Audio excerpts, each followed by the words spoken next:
Good afternoon. Thank you for tuning in to our first Restore KC program at the Kansas City Museum, presented by, in partnership with One Kansas City Radio. Tonight we're live from the radio station, which is located at the Kansas City Museum's historic grounds. Thank you for joining this evening. Relax, enjoy this conversation. Before we begin, I want to set some house rules for all our participants who are viewing us tonight from the comfort of your home. Number one, please note that this program is being recorded. Number two, we welcome any comments, questions in that comment box below. I will be monitoring those questions. At the end, we'll pull up about 5 questions from those that have participated. If we did not get to your question, please be mindful that we will be in touch later. I will provide my email and phone number for us to follow up with you directly.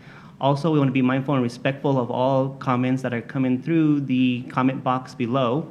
If we feel that anything is of harmful, disrespectful, or misleading, we will have the option to delete that comment and address that individual later at a different time. Lisa, did I forget anything today? I don't think so. I think you covered it all, Paul. Thank you. I want to introduce Ana Maria Tutera, who is with us via radio phone call. She is our executive director. Ana Maria, are you here with us? I am. Thank you, Paul. Good evening, everyone. I'd like to share why we launched Restore KC and the purpose of assembling an education team for the Kansas City Museum. 2 of our education consultants, Blanca Anchando Polite and Lisa Middlebrook, proposed using a restorative practices methodology over a year ago because they believed it was an ideal fit for the museum's mission and vision, both of which are centered on sharing the unfolding stories of Kansas City and its people and being a hub of engagement and civic unity. For us as museum staff, we began to realize that the word restoration held meaning for the museum beyond the physical design and construction of Corinthian Hall. And in fact, the word restoration could be explored in terms of creating transformative, equitable, inclusive, and accessible programming for an audience of diverse visitors. Now we believe a restorative practices approach will support our efforts to be what we call the home of the whole story, where we create a respectful, responsive, multicultural learning environment to share the often untold, invisible, and painful stories of our history and contemporary times. So since the spring of 2019, the Kansas City Museum has been working with an education team on developing programs and experiences using a restorative practices methodology. We decided to establish a team of individual consultants and organizations to work in partnership with museum staff because we wanted to create new seats at the table for those with experience in school curriculum development, community organizing, neighborhood capacity building, youth leadership, the performing arts, and more. Restore KC comes out of the work we have all been doing together for more than a year now. And it is a series of conversations and programs for Kansas Cityans to connect, process, and heal during this global pandemic, economic crisis, and social awakening about the realities of systemic racism permeating every level of our existence. Restore KC is one step forward at this time. Its power is in a collaboration and solidarity with partners, including the Bruce R. Watkins Cultural Heritage Center, Black Archives of Mid-America, UMKC's Center for Neighborhoods, and UNESCO Creative City Kansas City. Together, we believe that history and humanities-based experiences are needed now to create new opportunities for equity, justice, collaborative action, and solidarity for the city we love.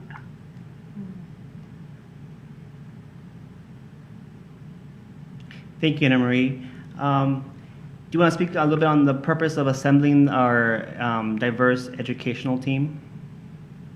Yes, so for us it really was about increasing the capacity of our staff and creating opportunities for those with different perspectives, different experiences from different disciplines to join us on this endeavor over the past year and over the coming year.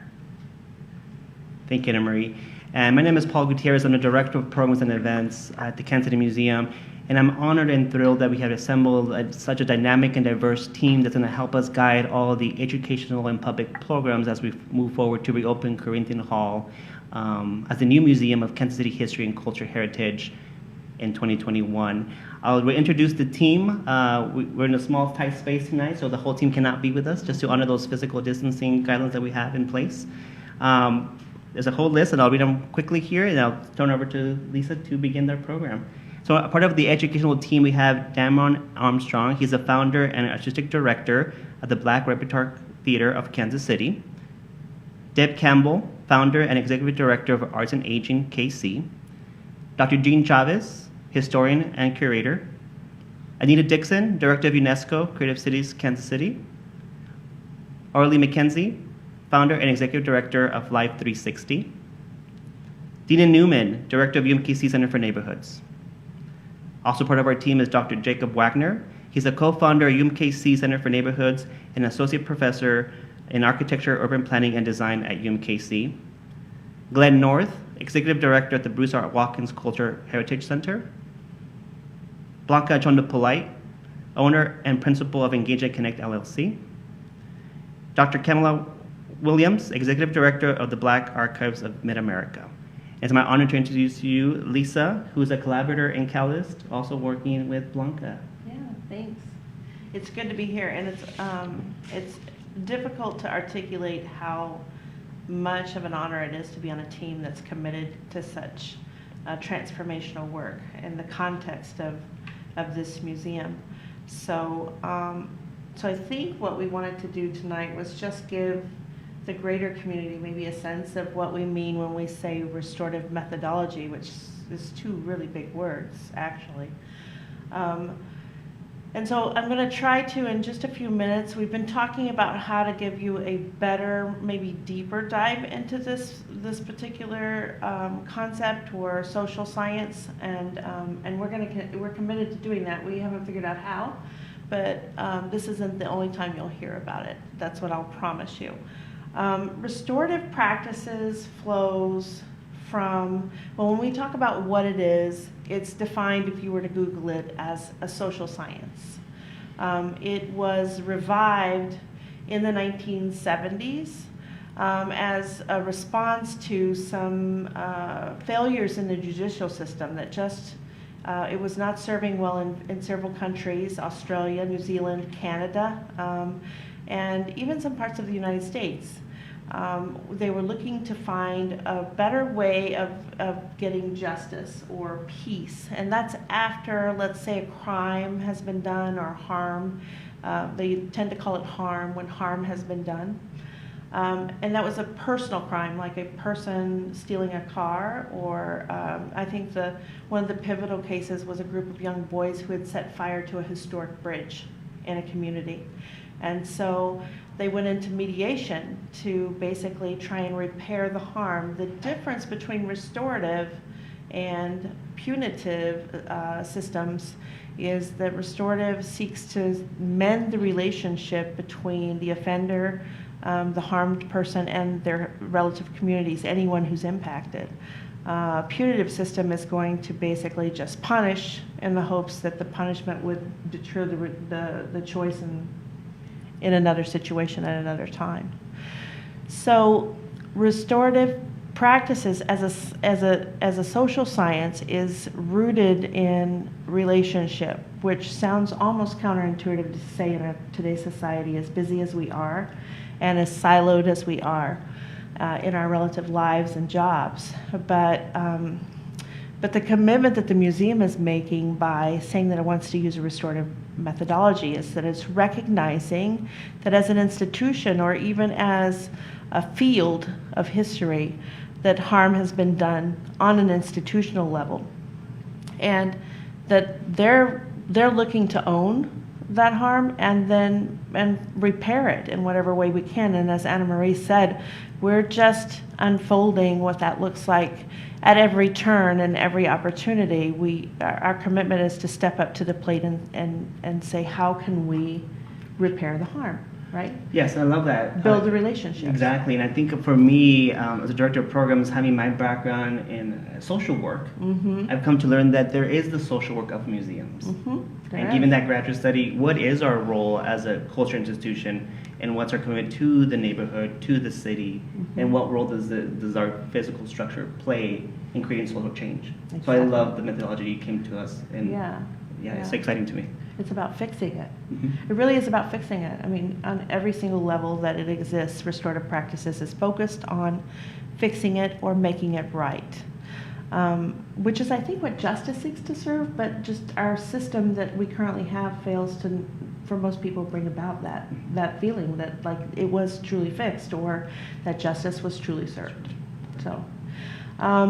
So then we have to focus on, when we talk about the relationships, the quality of the relationship that the museum has with the city. And so when we say let's talk about the history, because the museum is about history. We kind of talked about how the history, our local history, or even history in general, may have done some harm to particular people. Well, not may have, but it has done harm to particular people by omitting them, by decentralizing their story.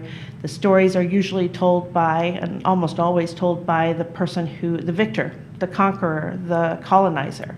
And so the various perspectives and experiences within history aren't represented by most museums that we walk into, unless they are museums that are founded by those individuals whose perspectives have been left out. Then you get to see that. But you rarely see the whole story, and I think that what the museum is committed to right now is trying to do our best to uncover the whole story of Kansas City so we can hear every perspective of every type of person who has lived and loved the city, right? So the history of restorative practices in general came from, actually, I said it was revived in the 70s as a result to respond to some failures of the justice system. And it sits mostly in the responsive side, but there's a proactive side that goes way back. The whole picture of restorative practices is actually an old practice from many indigenous cultures from around the world, about a dozen actually. And it's currently being used in over 116 countries. German prisons, you can see a 2020 special on German prisons that are restorative.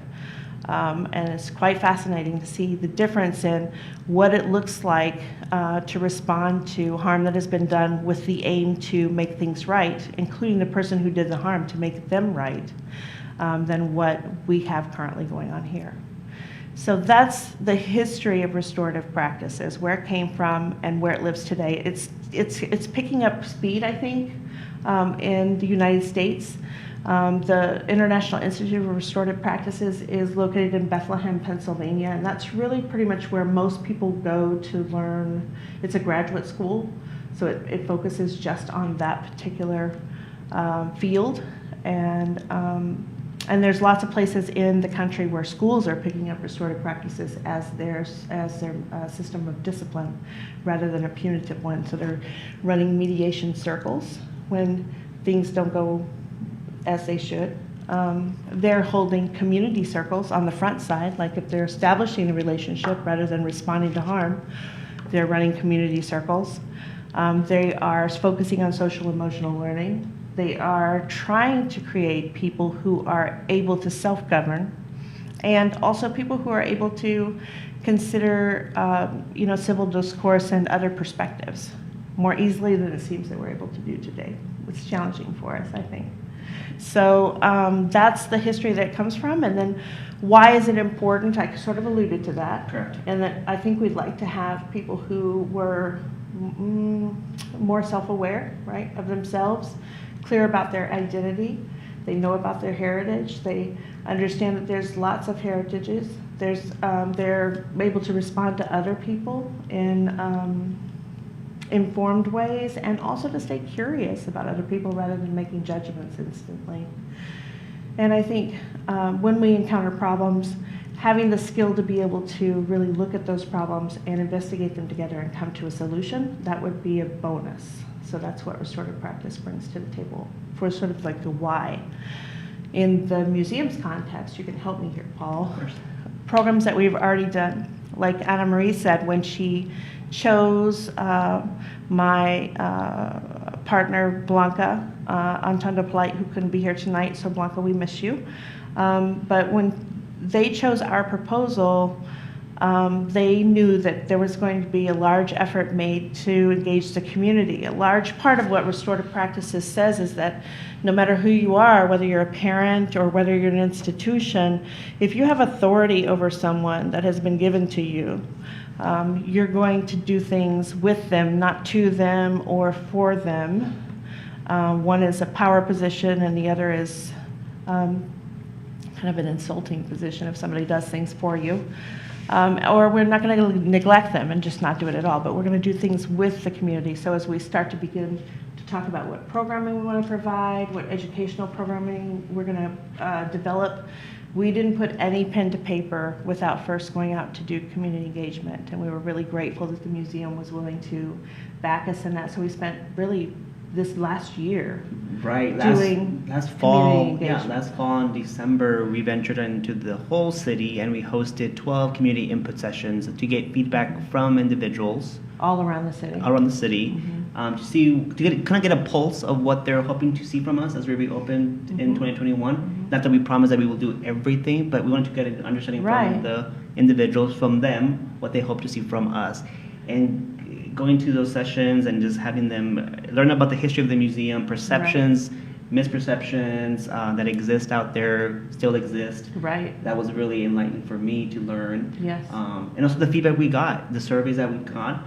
There's still a survey on our website at kansascitymuseum.org. That's kansascitymuseum.org. Under at-home content, there is a link that we're still taking feedback on surveys to see what you guys hope to see from us as we reopen next year. And I was surprised to see what the results were. The top three, if you want to talk about the top three that we kind of... So not necessarily field trips. Right? Which is like... Oh, field trip number 3. They're there. They're there. But the top one that came back was performing arts. Performing arts festivals. And we were really... That made our... one of our partners on the team, Damron Armstrong, right? And also Deb Campbell, right, from Arts and Aging. It was a perfect fit for the team that Anna Marie had assembled. So that was affirming feedback that we got from the community input. But we did the community engagement not just to walk the talk and be with the community when we start designing the educational programming here. We wanted to find out what their past perceptions of museum were. We wanted to find out what their vision for the museum would be as we step forward. We also wanted to see if there were any untold stories that we could connect with at that time. We didn't spend time telling those stories, but connecting the museum to important stories that lie within our community was one of the goals that we had in that. We still have that as an ongoing goal. Collecting oral histories is another way that the museum has currently been engaging in restorative methodology as a part of storytelling. So there's going to be ongoing parts of the museum itself that continue to capture untold stories.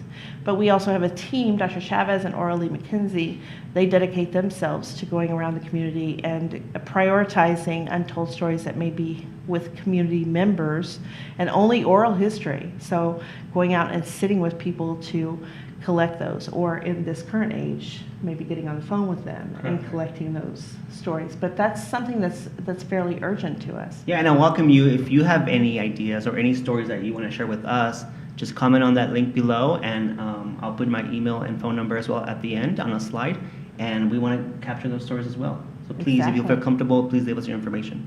So another aspect is, elevating voices that have previously not been elevated. So part of Deb Campbell's role in Arts and Aging is to elevate the importance of, how to age creatively and what we do and how we value the voices and engagement of the seniors in our community, so that we are not, we are combating the effects of ageism, which is the age version of racism, right? There's certain assumptions that are held about you once you reach a certain age or get a certain color in your hair, and you forget your phone and they think you you're going to forget everything.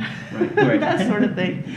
So there's that, and then there's another really important part of the museum. There's an entire area of the museum set aside for our neighborhoods of Kansas City, and that portion of it is being led out by the UMKC Center for Neighborhoods. Dr. Jacob Wagner and Dina Newman have been and are still leading cohorts of neighborhood leaders who will then take a rotational spot in the museum and tell the story of their neighborhood in the way that they choose. And that's really, really important. It needs to be restorative. It needs to be that history needs to be told by the people who lived it and who know it, and it needs to be told in the way that they want it to be told. And that's also an important part of making it right in history through restorative practice.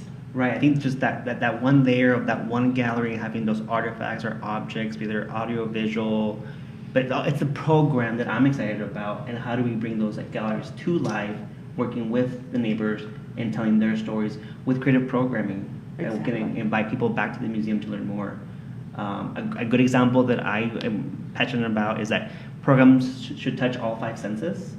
And how do we create those programs? So for example, we might take the migrations of Mexican immigrants to Kansas City, but then downstairs in our lower level cafe, you might come to a workshop on how to make tamales, and that whole process and what that means for that culture. Right. I think food is a good denominator that brings us together. Right. For food, and it fills the soul. It's a table for conversation. I think food is a really good component about programming that could help emphasize in those galleries. Right. And it's natural for communities to break bread together Right. if they form relationships. Correct. So, that's another part of you have an entire portion of the museum that's dedicated to breaking bread. We don't know what that's going to look like yet. We're still forming that, Right. but the space is there for it. So there's so many ways and opportunities that, as Anna Marie said, Anna Marie, do you want to add anything to that? She's still with us? That Anna Marie said that, we are basically taking one step at a time to find out what restorative looks like here. And Restore KC, or Full Circle, right? Right. Is another expression of that, because some of our work was put on hold, just as many people's work was put on hold. March 15th, when Yes. the whole COVID-19 pandemic affected everyone. Anna Marie said that, we are basically taking one step at a time to find Yes. out what restorative looks like. Yep. And so this is another expression of that, and hopefully we will have, more ideas as they come, and also as the community gives us input. And I love the committees that we have formed. The teacher advisory Yes. committee that we put on hold due to COVID-19. It was kind of going back to those educators who are teaching those classes and getting input for them to see curriculum. What Right. do they hope to see when they come on the field trips?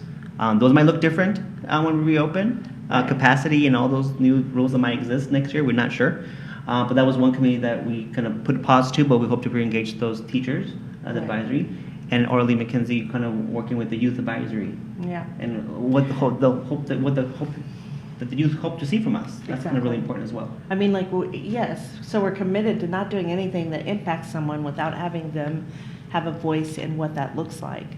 So for teachers, the kinder through 12th grade programming, it was essential to involve teachers in that process, but also because restorative is about leveling power systems and putting people in the same, it's more of a horizontal power structure rather than the vertical power structures that we're used to. No one is on top. We're all sitting together at a circle. That's how you need to picture us. And anytime we work on something, it's like a piece that's being formed in this middle of the circle of voices, and it moves from side to side depending on who has more voice, more knowledge, more passion, more information about it. But we work on those things together, so the committee of teachers is important. But the other thing I wanted to bring up was that we also, Orly McKenzie is organizing youth committees around the educational programming. So because we don't believe that youth are sitting there void of anything with knowledge needing to be poured into their heads, they have a lot of knowledge themselves, So much, right? yes. And, in the capitalist world, we would never develop a product without talking to the end user. But we do that in school all the time. right? So we're trying to not do that in this educational programming. We want to make sure that the programming that we come up with the committee of teachers will be vetted in the end by students, which seems appropriate. Oh yeah, and I'm sure we'll get good feedback from them. Yeah, we're excited to see what they have to say. Yeah. I think all the work that we've done for the past year, 2019, it was perfect timing to launch this initiative that Anna Marie envisioned called Restore KC. How do we connect, process, and heal? And what's our role as a museum institution? Full Circle at the Kansas City Museum is just one of many programs that will come to fruition from this series. We hope to have at least 2 or 3 programs per month. In your non-traditional way, with the new COVID-19 guidelines and all those logistics that exist that are new to us and our team. But how do we bring those to you in a new platform? But also we want to be very mindful of the digital divide gap that might exist. If all the content is online, we learned when the schools went to home, many families did not have access to internet or computers. Right. So we don't have an answer to that right now, but just we're being mindful of access and being equitable with the new program that we're launching via these new platforms that exist. Part of the reason why we're not on Zoom right now, but we're here. Correct. Is because we know that One Kansas City is a local radio station that has an urban focus, so it can broadcast this program in a way that perhaps people who can't access the internet can at least listen to this using One Kansas City. Sure. And then the ones who are just tuning in, you can, these sessions will always be in a podcast that will live on the radio station, so people can always go back and listen to those if you missed anything. We're also going to do some resources, guides that will live on our website. People can, like the PowerPoint tonight, will live on there. Also, other reading materials that will be recommended by the team. Resources that will connect to it. Right. When we develop those other learning opportunities, whatever those end up looking like, those would live there. Okay. Yeah. Anything you want to ask our viewership? Any questions to engage them? We have not had any questions directly to us now. I'm interested to see what questions they had, and I broke my rule as I stepped into this program because I almost always ask up front, what do you already know about restorative practices? Because I know there are a lot of people out there who do know about it. So I failed to ask that, but I would be really, are we going to be able to see what people might be asking of us? Sure. If you feel comfortable, you can just drop that question in that comment box, and I'm here monitoring that, so I can read them out to you if we get any. Okay. Here shortly. So take some time and think about that. If you have it, we'll take. While they're wrestling with that, can I just speak to maybe a couple of when we were advertising Restore KC or Full Circle, there were some comments that came in from the community even prior to the program airing, and one of them that I want to validate was, I'm not going to name names, but one person commented about the fact that we have to have something to restore to, and we didn't. And that is an acknowledgement that I think society, at least our society in general, any society that steps into restorative has to acknowledge, is that we have not been relationship focused. We really haven't. And so we're working on, part of the reason why we're doing this right here is to engage the community in conversation so that we can establish a healthier, stronger relationship with one another. It's strange to do that in having this layer of challenge put on top of us with the distancing, right? Right. How do you form relationships, new relationships, authentic, strong relationships, with a heart? When we're right now intentionally sitting 6 feet apart when we know each other quite well. Right. And so that's challenging, but we're not going to give up on it. It's just interesting to try and navigate it. But yeah, absolutely true. You have to have something to restore to, and that's the first work of restorative practices, is building those relationships. Another one was really, I think, touching on the idea of like the Black Lives Matters movement and what's up, in Kansas City and around the world. Quite honestly, that whole conversation has been elevated once again.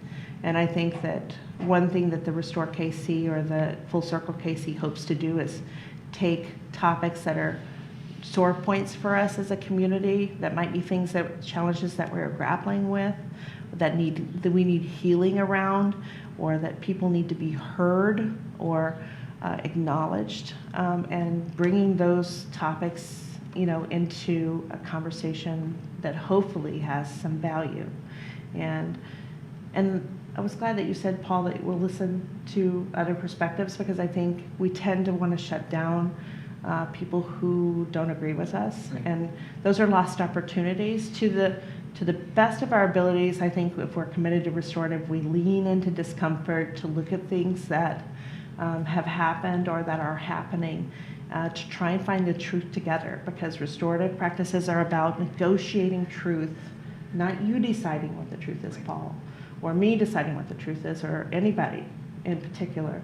But together, if we have a conversation, we're more likely to get a glimpse of what the real truth is, because we'll have all those perspectives. So, anyway, any other questions come in? I don't see any questions so far.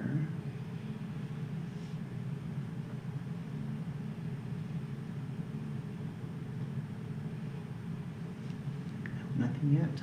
No? Is that, Anna Maria, are you still with us? I am. Is there anything that you'd like to add? Any questions, anything I left out? No, as you were talking, I was just thinking about, the museum has been around since 1940, and we have more than 100,000 objects in the collection. Right. And we are actively asking ourselves a lot of questions internally.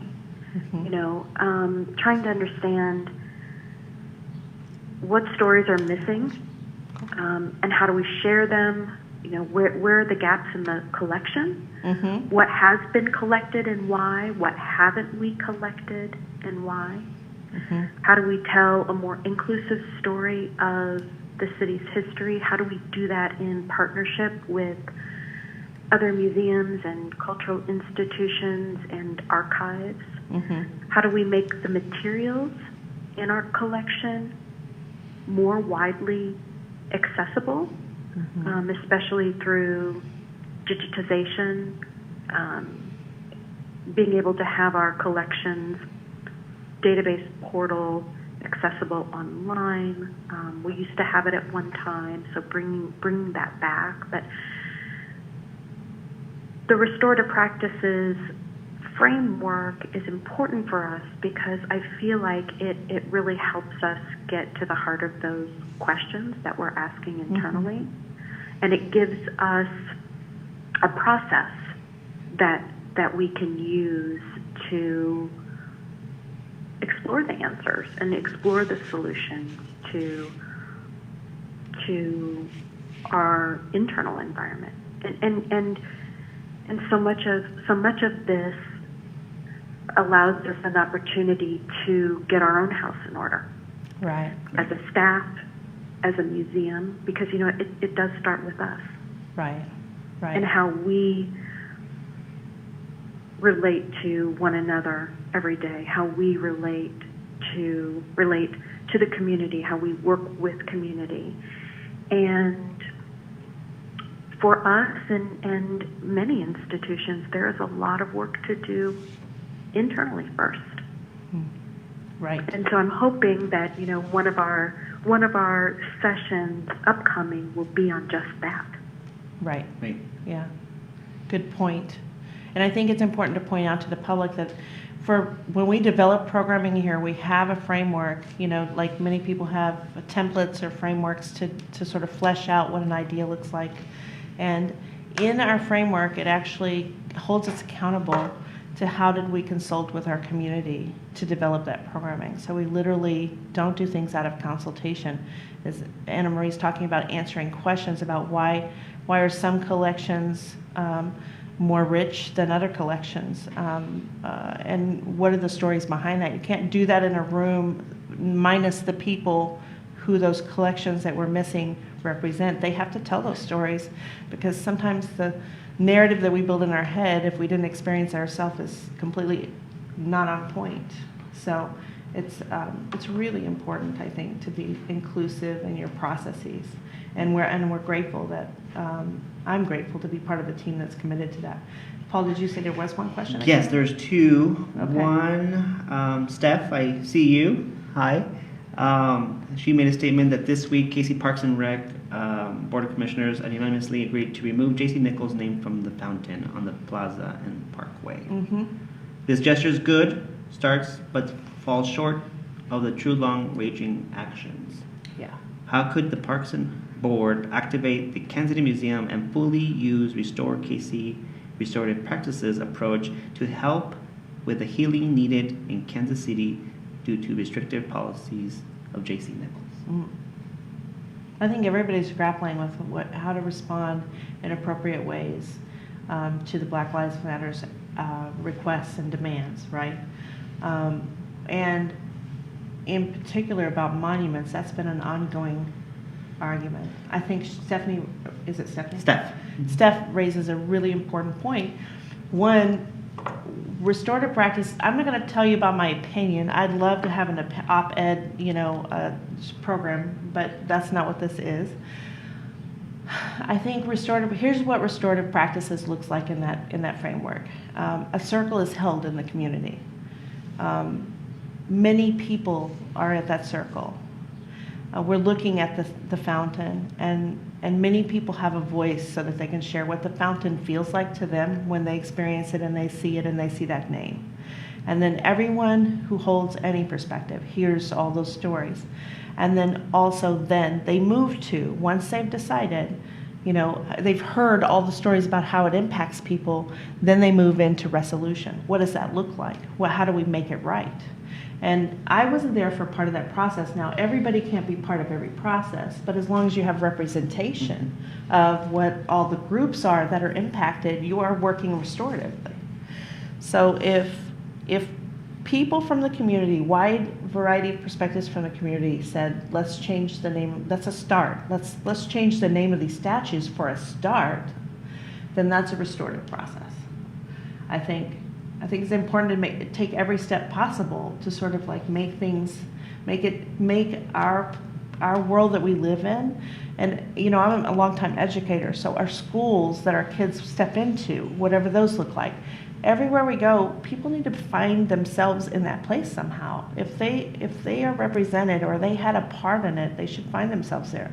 That's what the museum is committed to making sure that when you walk in here, that in some way, shape, or form, if you have a part of the Kansas City story, you're either going to see it there at some time or another, or there's going to be an opportunity for you to stop and tell them what that story is so that they can incorporate it later. That's important, and that's part of what restorative practice is about. Right. So the statues are a start. How they got to that conclusion of that's what we're going to do, if it was restorative enough, I don't know. I don't know who does know, but it would look like what I described. Right, and we are planning a program with Dr. Jacob Weiner of Beyond Renaming. Right. What do we do? What's the next process? That's right. We can't just rename something, but continue that conversation. What does that else look like? needs to be done? Exactly. Right, because I will say, generally speaking, our society tends to do things that are surface. But what we really need to do is dig deeper. Like, we want to make sure people's lives, like, they can experience life differently, not just see statues differently. Right. Yeah. But sometimes those changes are first connoted by making big changes, visible public changes like that. So I mean, it's a win in some way, shape, or form. Another question, how might people get involved at this point? Oh, for restorative practices? Well, we have a long list of people that we like to get connected to the museum community in general, right? Because you keep track of that, Paul. Correct. And that way we can keep you informed and also engage you, and you can engage us and hold us accountable. Big part of restorative practices is to build a strong enough a community around you that they are honest and brave enough to hold you accountable.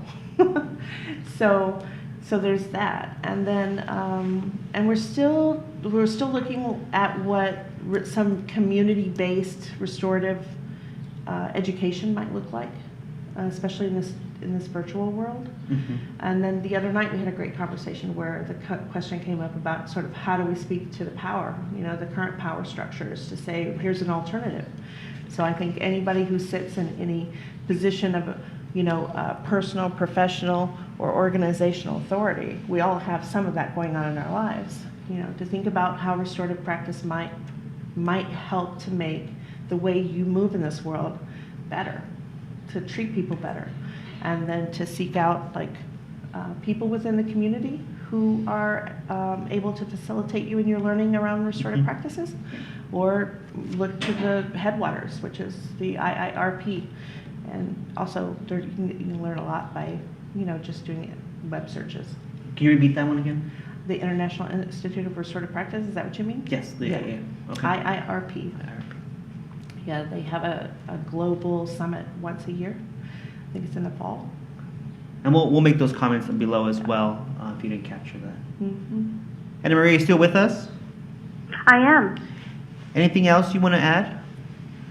Well, I was just thinking more about Steph's question, and I think what it comes down to for me is that the renaming is not just a conversation about the past, and museums have the ability to create an environment where we can have the more nuanced and complex and difficult conversations about disparities and structural racism, and where we can really examine the current laws and policies that allow the historic practices of exclusion and discrimination to thrive. Right. Because we don't yet live in a city where there is equitable development and investment in all of our neighborhoods. Right. Social and economic disinvestment is pervasive. There are geographic boundaries. There are racial and ethnic restrictions that continue to exist today. We may not call it redlining, Right. but the practices, the policies, the behaviors, Yep. those still exist. Mm-hmm. And so I think that if we can come together with our partners and be able to inspire those conversations and hold a space for those conversations where it's safe and welcoming and respectful, and provide resources to create next steps, to help create action plans, to help illuminate information and an understanding that may not be able to be achieved in other settings, then I think we have a really important role in these conversations, and it's such a defining time. Exactly, and I would add to the safe requirement around conversations, just the fact that one of our first and most important, I think, shifts in our mindsets is to let go of our need for utter comfort and define what safety means to us and others inside a context of conversation around honest history. Because even if we talk about the Black Lives Matters movement, to lean into the historical narrative of the police system, the policing system, is a very uncomfortable history and conversation to have. But it is safe to have it because it will help to raise the voices and perspectives of the people who feel like their lives are in jeopardy because we don't explore it enough. So I know that we have a great need for safety, but we do need to, I think, as a community, and especially a community committed to restorative practices, we will have to redefine for ourselves what safety means and give up a little bit of our need for comfort inside that definition of safety in order to get to the truth. Right? 100% agree. Yeah. I want to be mindful of our viewers' time and our time. Anything in conclusion? Summary recap? A summary recap? No. Okay, this conversation will live on our Facebook page. Right. It will also live as a podcast that we will reissue. We will add some resource links to our website. That's kansascitymuseum.org under the Restore KC initiative. There'll be some resources there people can follow up and read up on. Right. My information is on the screen as well. Send me any feedback, comments, concerns. Right. Both email and phone number is listed. But yeah, we hope our goal is to have these at least twice a month, different topics that our team will kind of put together. Via what platform, I'm not sure yet. We'll see what the best audience we have for Right. outreach. Right. Um, Hopefully expand our audience. expand our audience. I am thinking about our Latinx Spanish-speaking population, so I'm working on a Spanish series program for them as well. Nice. That's coming up probably later in September. But yeah, the best way to keep in touch is visiting our website, kansascitymuseum.org. Also, our Facebook page, and we're on all other social media outlets, Instagram and Twitter. I've learned from the youth that we might have to get a TikTok account. Yeah. So we'll see about that with their direction. But yeah, thank you for your time. Thank you, audience, for allowing us to go into your home for this first ever full circle at the Kansas City Museum under the Restore KC series that we're launching this fall, now into the fall and next year as well. It's an honor to be your director of programs for the Kansas City Museum, and I'm really excited to reopen this museum as a new museum of Kansas City history and culture heritage. Mm-hmm. And I'm excited. I'm thrilled to see what the response will be from audience. So thank you for your time, Lisa, and also thank you to One Kansas City Radio for hosting us in their space and doing all the tech support that I am still learning. Right. So thank you, Gunnar, from the radio station. Right. Thank you, Anna Marie, for being on the line with us. Thank you both. And once again, any comments, feedbacks, leave them in the Dropbox or email or call me. So thank you so much for your time. Be safe out there. Have a good holiday weekend, and we'll see you next time. Right.